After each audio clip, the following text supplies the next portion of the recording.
আসসালাম।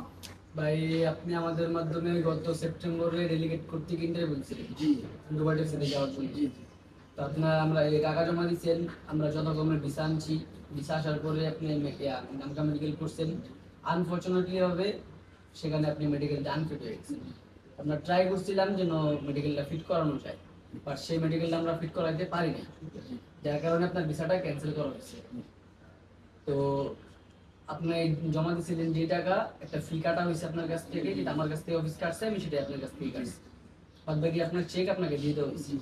ডেট অনুযায়ী চেক অবশ্যই পাস করতে পারবেন, কোনো সমস্যা নেই। শুধু ব্যাংকে যাওয়ার আগে আমাকে একটা ফোন দিয়ে যান যে শুনুন ভাই ব্যাংকে যাচ্ছি, চেক পাস করতে পারবেন।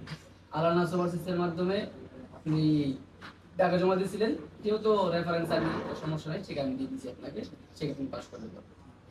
নেক্সট টাইম যদি কোনো আপনার সমস্যার সমাধান হয় যোগাযোগ রাখবেন, ইনশাল্লাহ আমরা অফিসের মাধ্যমে আপনাকে ভালো একটা দিতে দেওয়ার চেষ্টা করব।